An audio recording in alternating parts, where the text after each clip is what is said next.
D, and this is the Unguided Life where I am taking it one day at a time, bringing you guys along for the journey to hold me accountable as I budget my way through life.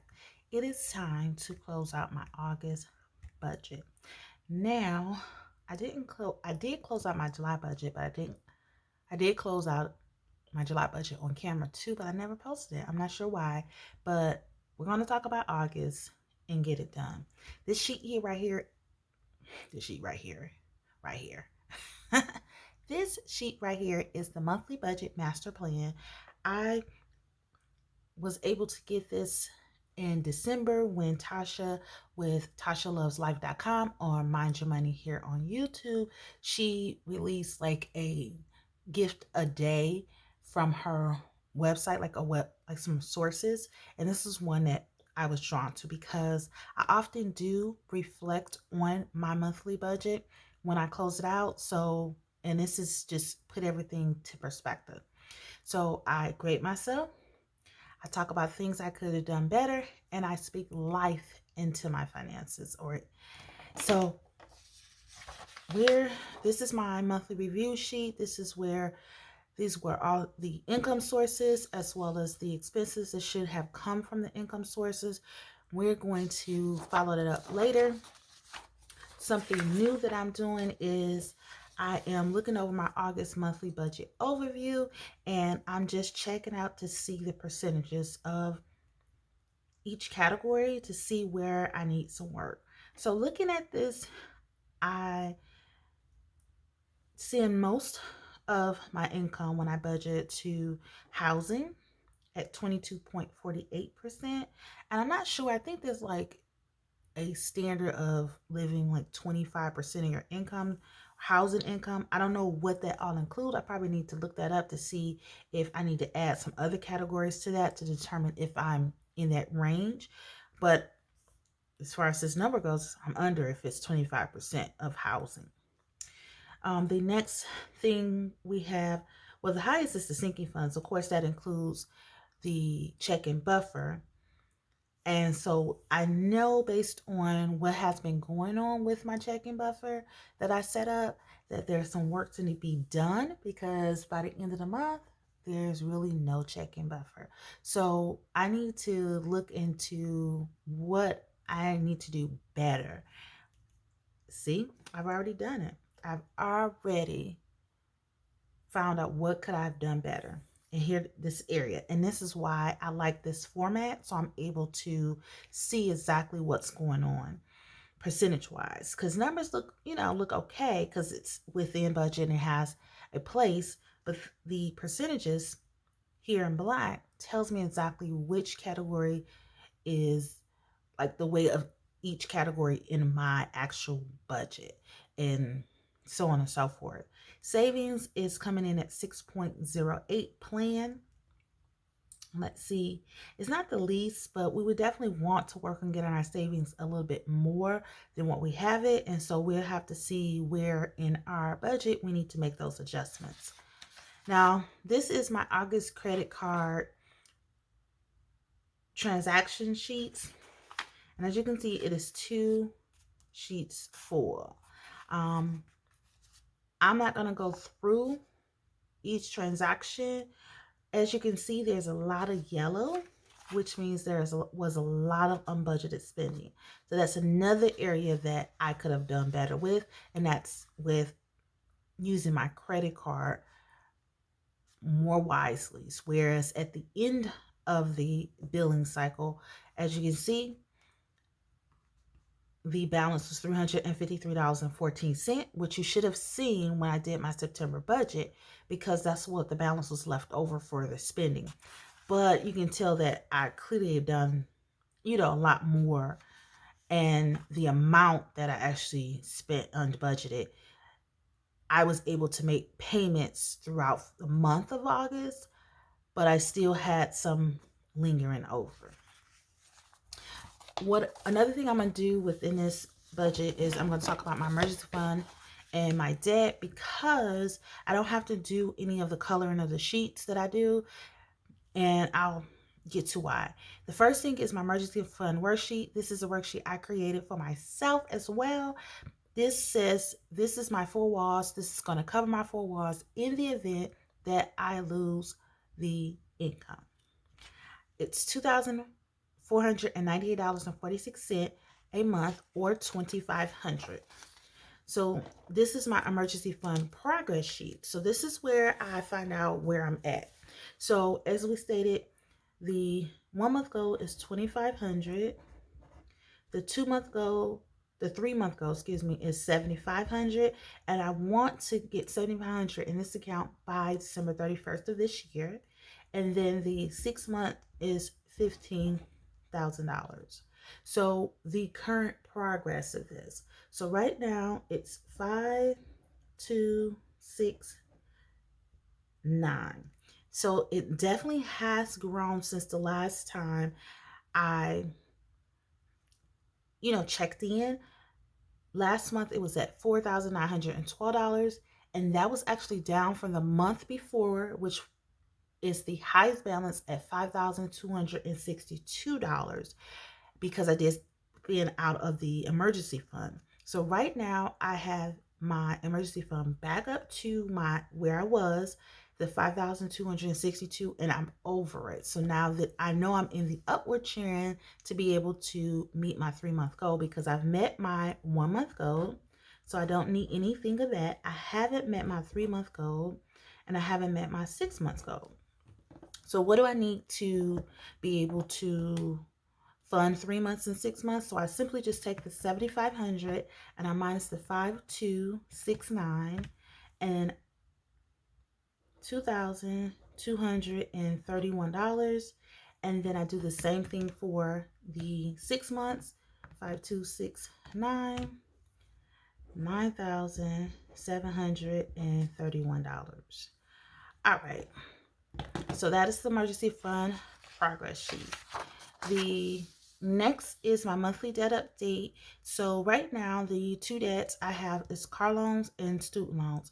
Now my student loans have been in the process of making its way through the channel, so I'm able to, one, reapply for any repayment plan to see where I fall in the range, and then two, there are some of my loans that was separated when I went into bankruptcy. And so now I'm waiting for those particular loans to be repurchased. And they say it can take 90 days. That is a long freaking time. A long freaking time for them to decide who is going to pick up these loans. So I'm hoping that Nailnet, who has the other loans that are backed by federal government, or the Department of Education, should I say, is going to pick up the other ones so I can make a payment to one group like they did before. So we will see down the line. Right now, where our car loan is where we're at. And as always, for the car loan, I pay $280.14. Now the amount paid to debt. So I made a payment in July, I think July 1st, 2nd, something within the first 4 days of July. The next time I made a payment was August 13th. So that meant that I went at least 30 plus days before making another payment, which put me out of the range of my 28 days, which means that during that range, I actually had more interest occur that my payment went towards than my principal. So the only amount that was paid to this particular debt was $98.25. Now, as you can see, I'd already filled out the other debts I had, and I also put the ending balance of the year. So I know that in 2020, I paid off a medical bill, my state taxes, 401k loan 1, and a medical loan. And then this year in March, I finished 401k loan 3, and in May, I finished 401k loan 2. So let's see exactly what we have remaining for my car loan. All right, so $10,742.40. So as stated, nothing's going to go here in August. And so the total was 10,840.65. And then of course the payment is $280.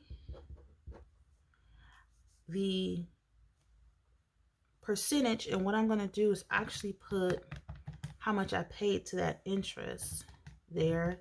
And usually I don't do that, but I'm going to do so. $181.89. $98.25 went towards the principal, and we're just going to do the same. Let's see. So $10,840.65. I paid $280.14. I earned interest of $181.89, and so that should give me the $10,742.40. So that's how I usually check it, and I at this present time. So the starting balance for the month was $10,840.65. The ending balance is $10,742.40. I put that in both places, and this worksheet is from Jennifer Bleacher with Her Life in Envelopes, or well, I guess you could say Her Life in Envelopes, so Life in Envelopes. And I've used this sheet since almost over a year now, and I like it. I like the format. It's simple, and I don't have to, it's no fuss. And as you can see, you kind of get a good picture of your debt and what you're paying and what's going on in regards to the debt that you're paying on a grand scale as well. So let's go ahead and we're going to minus the 10,840.65, and it should equal this. Okay, that's how you know your math is right. Now this is the amount that I started in the beginning of the year. Okay, and so let's see what we paid off so far. So $4,153.14 so far. So the reason why I am not going to use this lovely setup, you see I decorated that I got from Debt Free Charts, and these decos are from Megan with her Courage to Plan, is because I've only paid off so far principal $2,257. And so as you can see, the next mark up is 2,340. So I didn't reach this goal here, so I'm not going to color it in because there's no way for me to figure out what's 2,257 or going up just $100. It just doesn't make any sense. So until I hit these marks, I'm not going to color it in. It just makes a lot more sense. Additionally, with this, that's as well, as you can see, there's no movement in the payments here, so I'm not going to, or this is the amortization schedule, so there's no movement in there. As you can see, the ending balance is 10,705, and I'm at 10,742, so there's no movement there, so there's no need to color in any of that. So now that we've done all that, in order to fill out this form, we need to know exactly what our money told about us in the month of August. And we start with the income because we need to know what we actually brought in. And so I estimated my income source number one, which is the pay that I get from my employer and my stipend, at $3,644.14. But I actually did bring in a little bit more at $3,733.88. Income source, and the reason for that is the first check of my August budget was actually a July check, and July was a magic month for me. Though I did not treat it as such, my pay still has to reflect the amount, and they don't take out my medical, so that's why it's a little bit more because of that. Income source number two is usually what's left of my checking balance, anything I have to pull from my savings or sinking funds. Now, when July rolled around, $120.90 was left in the account. I planned for $46.88 to come from property because it was time to pay the summer taxes. And then we had the miscellaneous, which was the $19.99 and the $9.62.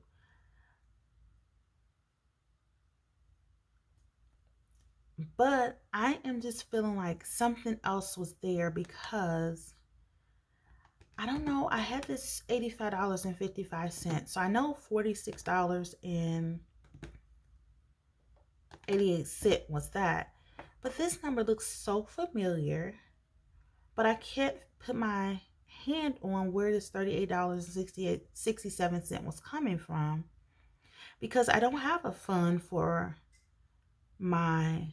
these two items.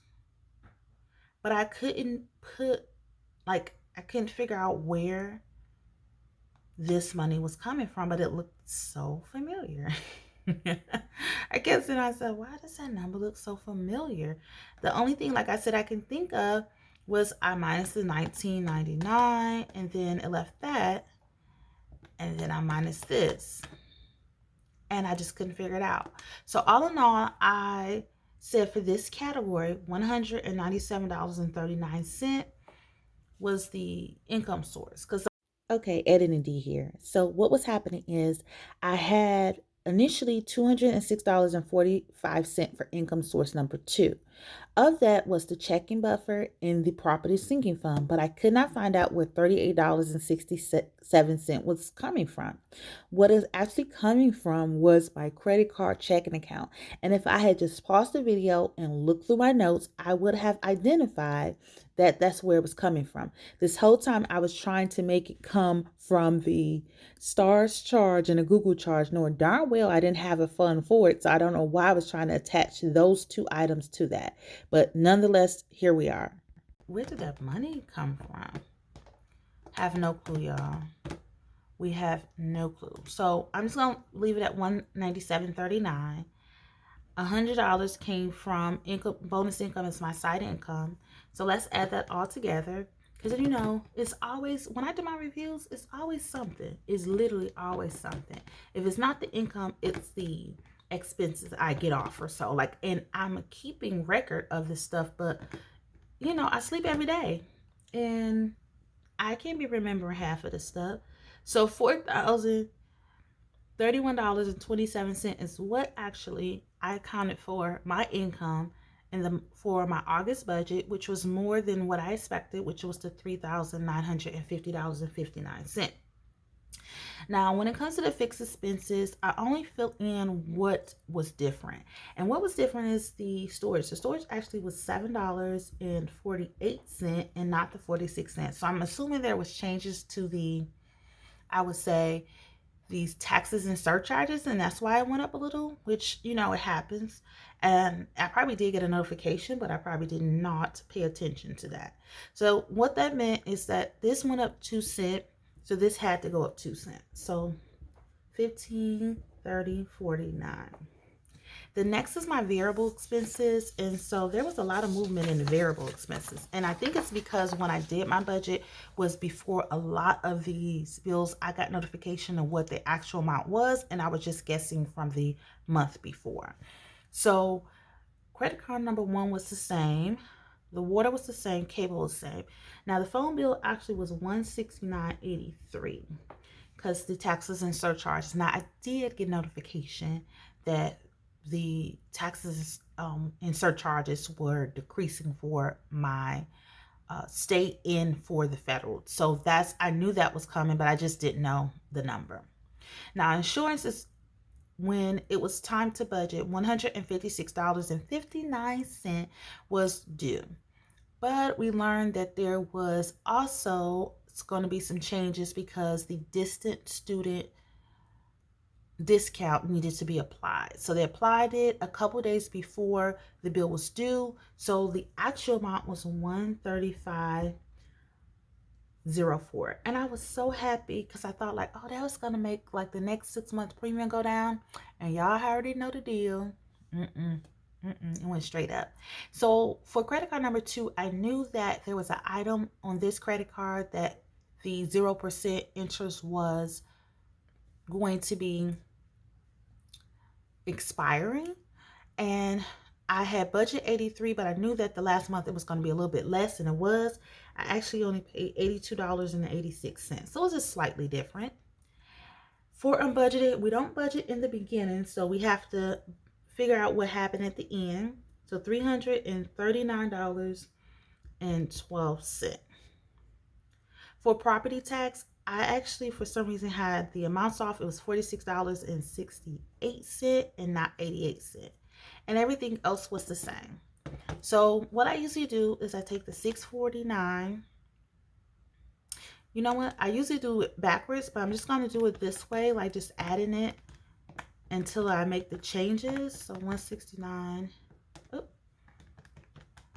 Because it's a lot more items that had changes in my variable expenses than previous months, so it's best to just go ahead and fill this all in versus try to do the way that I've been doing for the past year or so.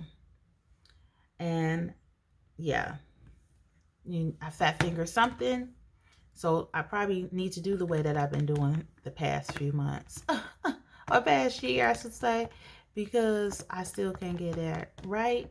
Probably can't talk and type at the same time. That's probably what the dealio is. But hopefully we got it right this time.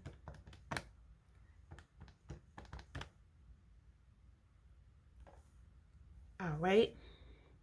So the amount here is incorrect, but I'm thinking I'm simply just calculating incorrectly, and that's why I can't get to the right amount.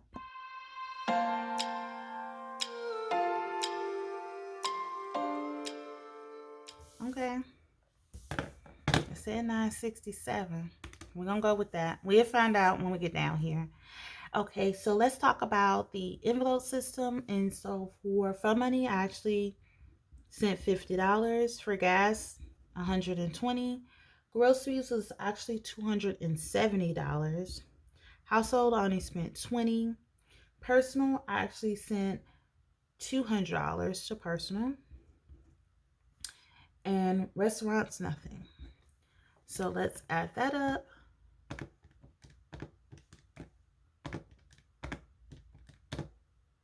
All right, so that's $660.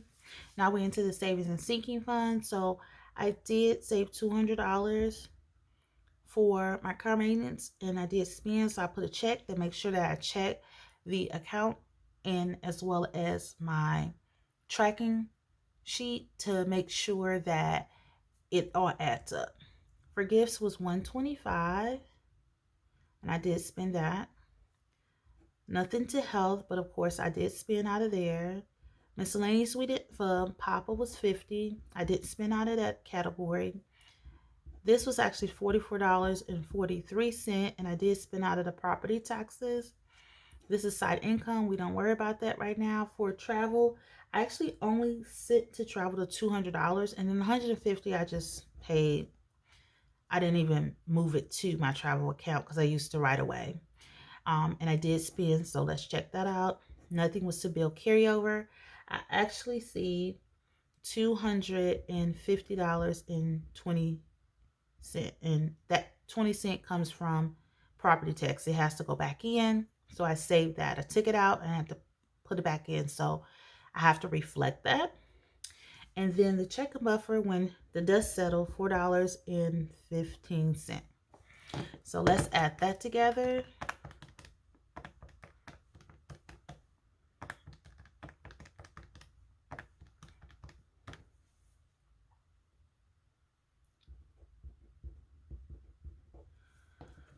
All right, so we started with so let's fix this. The total income was $4,040.33. The total for fixed expenses was $1,530.49. The total for variable expenses was $975.94. The total for envelope system was $660. The total for savings sinking funds was $873.78. So total income was $4,040.33. The total expenses was $4,040.21, which left a 12 cents remaining. So now we know what that 12 cent came from in our September budget. Let's make our way back to our monthly budget master plan. And how did I do this month? I'm going to actually give myself a B. I'm not going to say I did a C. And the reason why I'm giving myself a B is because, let's see, what was my plan for my August budget? So let's look at my monthly goals. And I was to save $200 in my checking buffer, and I didn't do that. Fully fund my property sinking fund, I did that, and cash flow pop-up move in. So let's do this. So I did not do that. I did do that, and I did do that. So yeah, and so that's why I got myself a B, is because I did meet 2 of my 3 goals. Also, the reason why I gave myself a B was because I did do a lot of unbudgeted spending, and that's possibly why I didn't meet all of my goals, because I had to use money that in my buffer as well as money that I could have allocated to my checking buffer, to paying down my credit card. So yeah, so what could I have done better? And we discussed a couple of things I could have done better. I could have decreased my credit card spending. That's credit card unbudgeted spending. Yep, that's what I could have done. I could have done better with sinking funds. So I could have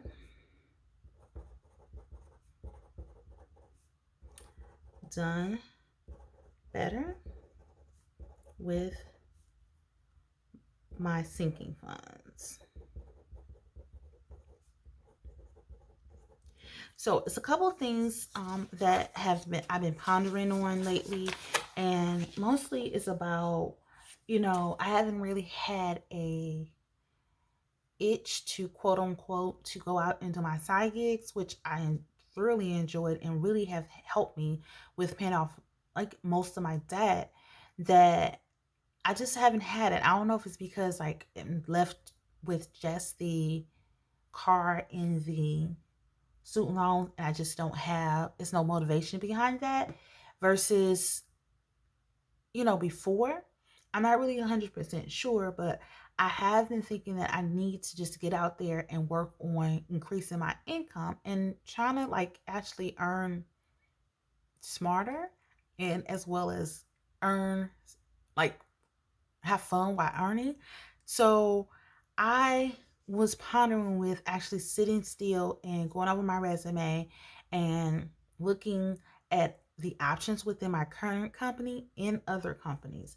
But I have found that one reason why I have become a repetitive under earner is because I didn't feel like it was worthy enough to be able to earn more. And that negative mindset, that negative money mindset, has probably stopped me from doing my life desire.